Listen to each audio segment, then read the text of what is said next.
Welcome to the Chico's FAS First Quarter 2023 conference call and webcast. All participants will be in listen-only mode. Please note, this call is being recorded. I would now like to turn the call over to the company's Head of Investor Relations, Julie McMeeden. Ms. McMeeden, please go ahead.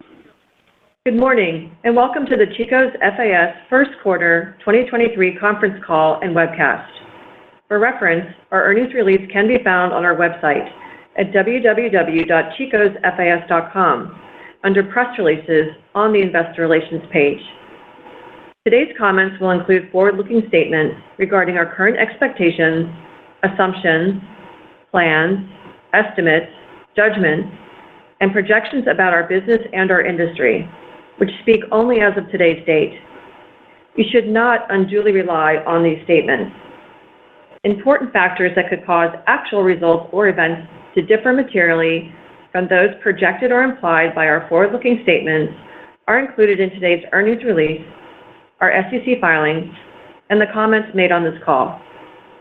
We disclaim any obligation to update or revise any information discussed on this call, except as may be otherwise required by law.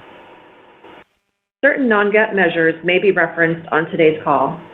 A GAAP to non-GAAP reconciliation schedule is included in our earnings presentation posted this morning on the Chico's FAS Investor Relations page. Now, I'll turn the call over to our CEO and President, Molly Langenstein. Thank you, Julie, and good morning, everyone. We delivered another outstanding quarter of operating income and earnings performance, demonstrating solid execution and underscoring our commitment to our four strategic pillars of being customer-led, product-obsessed, digital-first, and operationally excellent. First quarter earnings per share exceeded last year and our outlook, driven by gross margin performance and disciplined expense management. For all three brands, full price sales remained healthy. Spend per customer and average unit retail was up year over year, and we gained market share. Chico's, our largest brand, celebrating its 40th anniversary, demonstrated outstanding performance, posting comparable sales growth of 4.9% on top of 52% last year. We believe Chico's is positioned for continued outsized growth. Soma sales trends continued to improve from prior quarters, while White House Black Market sales declined as we quickly sold through fashion inventories due to strong customer demand. Let me cover some highlights for the quarter. We delivered another quarter of meaningful gross margin expansion, which led to strong operating income and bottom line results. Operating income grew to 10% of net sales, improving 160 basis points over last year, and diluted EPS increased 14% over last year to 32 cents. Our powerful portfolio together delivered total sales of $535 million and a two-year stacked comparable sales increase of 40%. Our largest brand, Chico's, led the way as customers responded to innovation and solution-oriented products, building complete outfits. Soma has had 4 quarters of sequential year-over-year improvement in comparable sales performance, with the first quarter improving 250 basis points over last year's fourth quarter. Innovation and discipline drove double-digit AUR and profitability growth over last year's first quarter. Our best-in-class bra and panty offerings continued to outperform to last year, indicating the overall long-term power and strength of the brand. White House Black Market comparable sales fell 8% and were up 57% on a two-year stacked basis. Customers responded to our newness in fabric, innovation, and fashion, building complete outfits.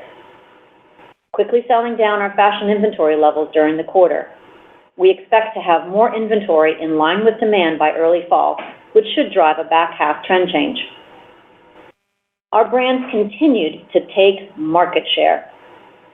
According to Circana, during the last 12 months, Chico's was the fastest growing apparel brand for customers over 45 with household incomes over $100,000. and White House Black Market gained share in this key market as well. During the same period, Soma gained market share with customers over 35 with household incomes over 100,000. Innovative products, targeted marketing, and our impactful loyalty programs drove more customers to our brands. Over the prior 12 months, multi-channel customer count and spend per customer were up mid-single digits, and total customer count was up, indicating the long-term opportunity for each brand. This same innovation and marketing has meaningfully increased spend per customer across all brands since 2019, demonstrating the quality and health of our customer file, a customer that is focused on fashion and newness rather than pricing and value. We ended the quarter with customer-facing inventory up 1%, well-positioned entering the second quarter. We further strengthened our balance sheet, ending the quarter with $131 million in cash, after repaying $25 million of debt and returning nearly $20 million to shareholders through share repurchases. Let me give you a brief update on how each of our strategic pillars drove first quarter results. We are customer-led, connecting with our customers and driving long-term growth through 3 powerful platforms. Our physical stores are community centers where our stylists and bra experts showcase our products, and they share their knowledge and enthusiasm, driving sales and brand loyalty. Digital is the hub for our product offerings and often the first impression of our brands, and our social stylists can expertly connect customers to our brands and drive growth within both channels. For the 12 months ended with the first quarter, customer count grew 2%. Spend per customer was up 7%, and the multi-channel customer count grew 6%, demonstrating the overall health of our brands. We also have a significant number of customers within our reactivated file that have not shopped with us for 36 months that are coming back to each of our brands. This means more demand in the pipeline and a very captive customer segment for us to engage with. Our loyalty programs relaunched last summer continue to exceed expectations in customer sentiment and redemption rates. We are product obsessed, focused on delivering elevated, best-in-class merchandise to our Chicos, White House Black Market, and Soma customers, offering a continual pipeline of innovation and beautiful solutions that inspire confidence and joy. All of this is delivering more full-price selling, lower promotional activity, bigger basket sizes, and higher AUR. At all 3 brands, customers continued to respond to our elevated fashion and solution-oriented product, demonstrating that product enhancements and innovation are moving the brand forward. Customers appreciate higher quality, and they are receptive to paying for value and solutions. At Chico's, we are attracting new customers and driving revenue increases through newness with fit, comfort, and solutions. Customers responded to our product innovation and fashion, including dresses, new proportions in bottoms and tops, and our expanded Travelers and Zenergy collection. She focused on completing her head-to-toe looks with easy care, wrinkle-free, climate-right fabrics.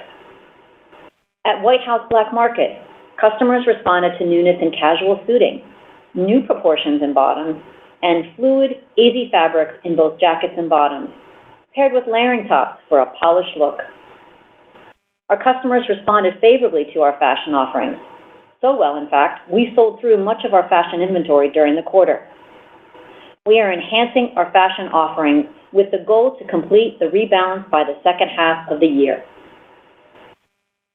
At Soma, customers responded to our expanded bra and panty assortment, including the launch of unlined and stretch lace bras and panties, and our expanded Bodify and Vanishing collections that included a wider range of bra and cup sizes. This newness drove sales in these categories ahead of last year. While sales of sleepwear declined due to lower levels of markdown inventory, we significantly had healthier margins at Soma this year. We are digital first, leveraging technology to engage and deliver to our customers across channels and brands. For the last 12 months, digital sales represented 41% of total company revenues. Over the trailing 12 months, total customer count was up 2%. Chico's was up 6%, White House Black Market was up 4%, and Soma was down 3%. The new customers we are attracting to our brands are younger than existing customers, by 10 years at Chico's, 2 years at White House Black Market, and 3 years at Soma. Each digital touchpoint, including our customized digital styling tools, My Closet and Style Connect, and our mobile apps, inspires the customer to find solutions and build her wardrobe across brands. We continue to leverage our digital tools to drive customer engagement, enhance our loyalty programs, and grow multi-channel customers who will spend more than 3 times the single-channel customer. We continue to enhance areas such as digital marketing, attribution and search, personalization, and order management. This will allow us to better serve our customers by customizing product recommendations, enhancing our digital user experience, and providing best-in-class customer service. And finally, we are operationally excellent, constantly focusing on diligently managing our inventory, cost of sales, supply chain, expenses, and real estate, generating healthy cash flow, and delivering a strong bottom line. For the quarter, we had outstanding gross margin performance, driven by lower freight and higher AURs, and we continually work to drive efficiencies and reduce expenses in our sourcing, logistics, and operational areas. Now, I'll turn the call over to PJ to update you on our financial performance. PJ. Thank you, Molly, and good morning, everyone. We posted another great quarter marked by solid overall top-line performance and outstanding gross margin improvement, complemented by active expense management that demonstrates our flexibility to adapt to an uncertain operating environment and sales variability within our brand portfolio. For the quarter, we generated diluted EPS of 32 cents compared to 28 cents last year, a 14% increase over a very strong 2022. Sales of $535 million were down 1% from last year and down 0.6% on a comparable sales basis. For the quarter, digital sales were up low single digits and outpaced stores on very strong traffic. This performance indicates that all 3 of our brands remained healthy and in demand for both existing and new customers. Starting in late March and continuing through the end of April, we did experience a decline in traffic and sales at our Chico's and White House Black Market outlet locations that cater to a more price-conscious customer, more sensitive to economic conditions. This did have a material impact on sales for the quarter. Traffic at our frontline stores was still strong, but inconsistent, and also had an impact for the quarter. However, the strength of our digital platform helped offset lower store sales. This further demonstrates the power of not only having a diversified brand portfolio, but also having 2 strong channels that complement one another. We continue to see higher AUR across all 3 brands throughout the quarter, which supported total sales and also offset lower store sales relative to digital. I would call out that we posted a 41% comparable sales increase in last year's first quarter, so our overall level of sales remains healthy. Looking at the brands, Chico's was the leading performer for the quarter, posting a 4.9% comparable sales increase. Soma posted a first quarter comparable sales decline of 2.5%, with the brand showing a continued comp sales trend improvement over the last 4 quarters. White House Black Market's comparable sales fell 8% due to selling through fashion inventory faster than planned. Gross margin was 42.1% compared to 40% last year.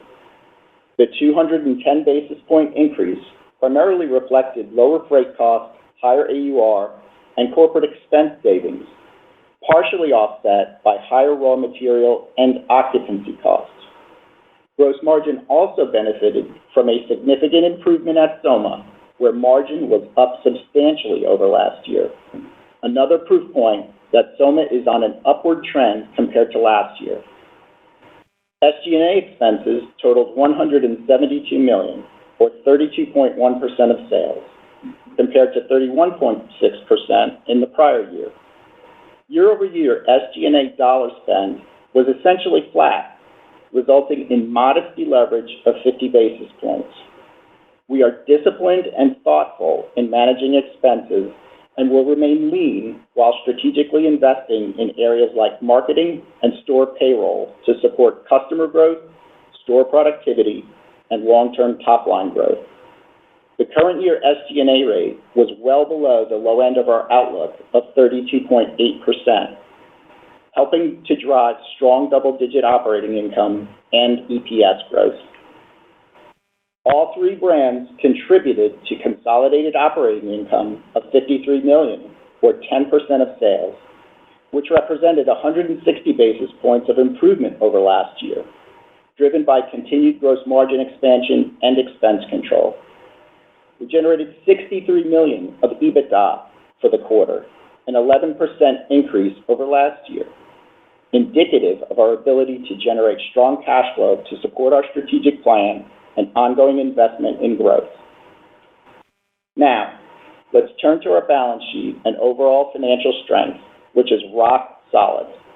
Our cash position, total liquidity, and operating cash flow remain strong, providing us with flexibility to manage the business, make investments to further propel our growth, and return excess cash to shareholders. During the quarter, we repaid an additional $25 million of debt, reducing our balance by $75 million since the first quarter of last year. This brings our debt-to-EBITDA ratio on a trailing 12-month basis to just 0.2 times. In addition, we returned nearly $20 million to shareholders through share buybacks. After all this, we still ended the quarter with $131 million of cash and total liquidity of approximately $364 million, which includes capacity on our multi-year committed credit facility. At quarter end, customer-facing inventories were up 1%, generally pacing with sales.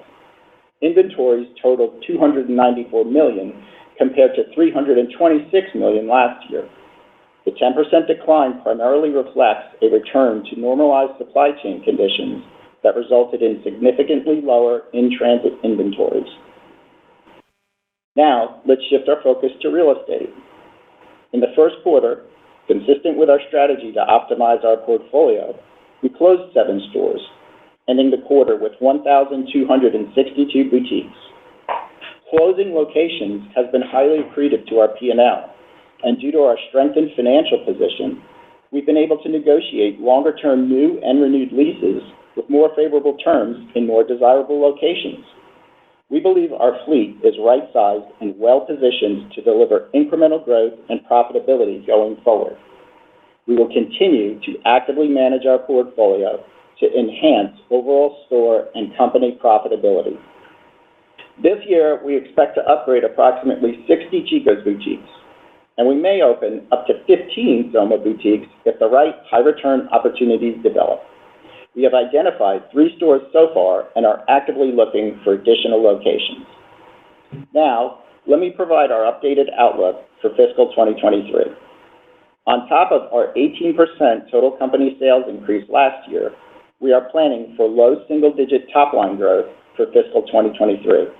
We expect digital traffic and sales to remain strong and have incorporated some additional risk in our outlet and frontline store channel based on recent traffic inconsistency. Looking at the brand portfolio, we expect continued strength from Chico's and continued improvement in Soma. However, we expect White House Black Market to be back on track in the second half of the year. White House Black Market sales were so exceptional in fiscal 2022 that we achieved our 3-year revenue growth target for that brand in just 1 year, and we are recalibrating its long-term growth trajectory to meet the growing demand for the brand. We will continue to manage expense and expect cash flow to remain strong as we invest in our long-term growth plan. We will also make prudent investments in our business that will drive traffic, conversion, customer growth, and revenues across all channels for many years to come. Our planned capital expenditures for fiscal 2023 are still expected to total between $80 and $90 million, inclusive of cloud-based investments. As our cash flow and EBITDA remains very strong, we expect our financial position to only strengthen from here. In addition to funding strategic investments, cash flow will allow us to navigate any economic shocks that may arise over the coming quarters. So, for the second quarter, we expect total sales of $545 to $565 million, gross margin rate to be in the 39 to 39.5% range, SG&A rate to be in the 30.5 to 31% range, an effective tax rate of approximately 28 to 29%, and diluted EPS of 25 to 30 cents per share. For the full year, which has 53 weeks, we now expect total sales of $2.18 to $2.20 billion, gross margin rate to be in the 38.4 to 38.8% range, SG&A rate to be in the 32.6 to 33% range, an effective tax rate of approximately 26%, and diluted EPS of 70 to 82 cents per share. Looking ahead, we remain cautiously optimistic on customer demand and our ability to react in this dynamic environment, further supported by a strong balance sheet. We are managing lean inventories and progressing on our key strategic initiatives and investments in digital, technology, and stores to deliver both top-line and bottom-line growth over the long term. We look forward to keeping you posted on our progress. Now, I'll turn the call back over to the operator. Operator? Thank you. At this time, we will be happy to take your questions. In the interest of time and consideration to others, please limit yourself to one question. To ask a question, you may press star, then one on your touch-tone phone. If you're using a speakerphone, please pick up your handset before pressing the keys. To withdraw your question, please press star, then two. At this time, we'll pause momentarily to assemble our roster. Our first question comes from Dana Telsey from the Telsey Group. Please go ahead. Hi, good morning, everyone. Nice to see the progress in the Chico's brand. Can you give any comments or color on the overall state of the consumer by brand, what you're seeing, how promotional levels are, and exiting the quarter into the second quarter, how are you planning for each brand? And on the inventory side, given the solid reception of fashion at the White House, what percentage of the assortment do you expect to be fashion going forward, and how does that impact the margins? Thank you. Thank you, Dana. Make sure that I got all three of these. I'm going to start with just reiterating that we had an outstanding quarter for all three brands. Full price sales were healthy. Our AUR was up in all three brands, and we gained market share in each one of our brands, proof points that our strategy is working. What we're seeing in the customer right now is very positive. When you look at the running 12-month basis for the first quarter, our total customer count was up 2%, our spend per customer increased 7%, and our multi-channel customer count grew by 6%, with their spend being up nearly 7%.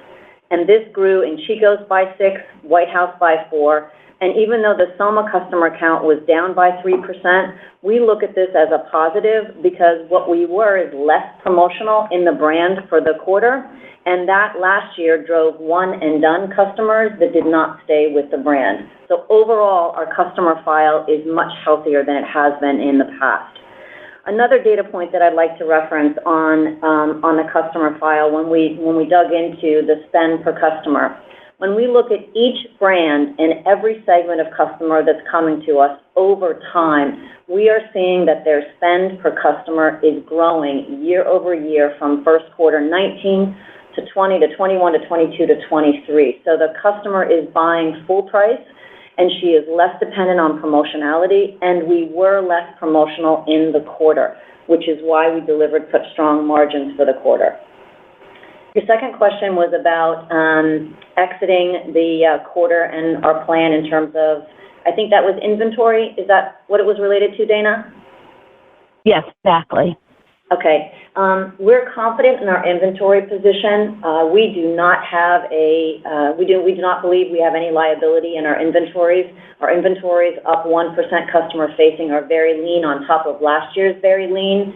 We have the appropriate amount of basics in all three brands to be able to manage the continued profitability and health of the three brands.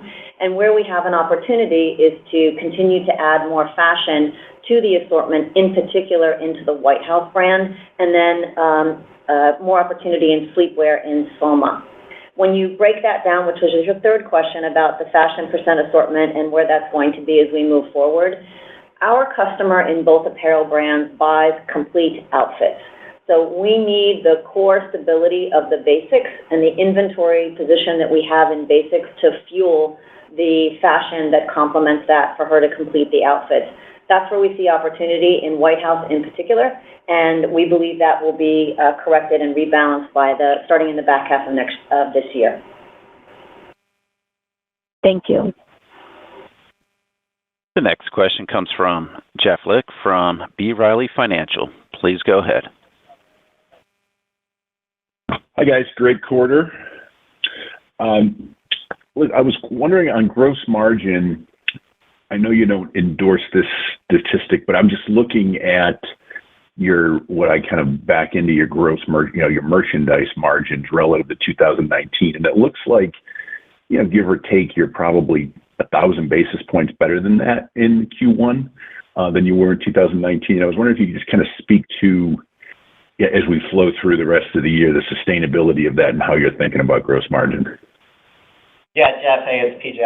I'll take that one. So first off, the gross margin is up on strong fundamentals, and specifically in Q1, we saw over a 200 basis point benefit on higher AUR. And that is, our algorithm going forward to ensure that AUR always outpaces average unit cost. And so healthy growth in AUR in Q1, and again, we expect to continue to keep AUR elevated going forward.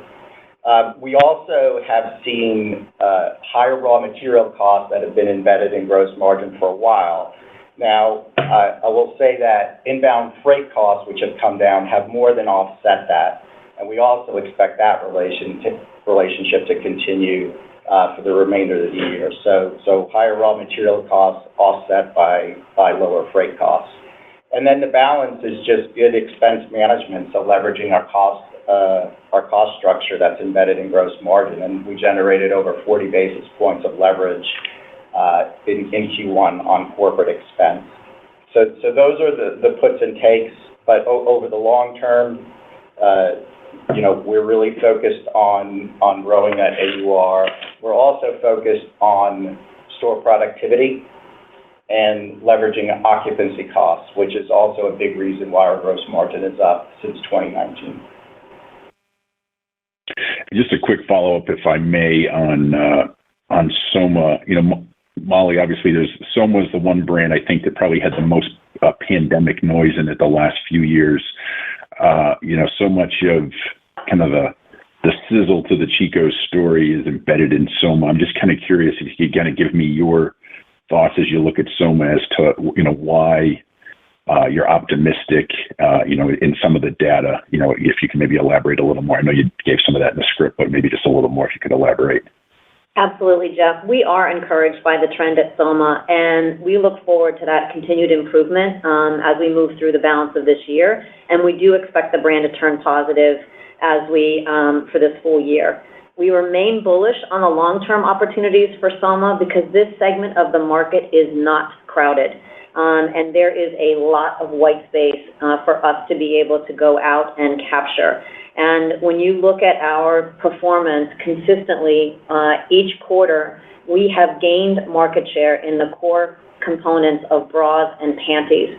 So this is, to me, a big indicator of the long-term health of the brand, that is where you get repeat customers, you get the loyalty of consumers into the brand, and we have been fueling our pipeline of innovation so that there is constantly newness that we are putting in front of the consumers. And this quarter, we had new online bras in stretch lace. We also had expanded band and cup sizes in our Bodify franchise and in our Vanishing collection. So you will continue to see us fuel that innovation pipeline and continue to be on the journey of expanding our bra and panty menu, which is so important to us, and growing that customer file and that repeat consumer. The other thing that gives us total confidence, Jeff, is that in a highly promotional environment that exists out there in this segment of the business, we were able to have a very significant gross margin and AUR improvement by being very, very lean on promotion compared to last year. So the overall health and profitability of the brand is in a very good situation for us to be able to pivot to growth. Awesome. Thank you very much. This concludes our question and answer session. I would like to turn the conference back over to Molly Langenstein for any closing remarks. Thank you. Before I close, I want to note we're very pleased to welcome Julie McMeeden to our team as our new head of investor relations. She comes to us with a wealth of IR experience within the retail sector, and we know the analyst and investor community will enjoy engaging with her. We have a great story to tell at Chico's, and Julie will be instrumental to helping us amplify it. So welcome, Julie.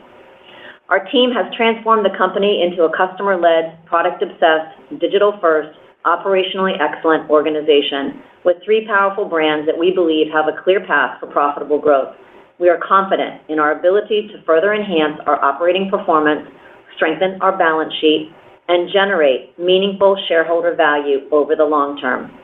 Thank you for your interest and time. We look forward to speaking with you again during our second quarter conference call.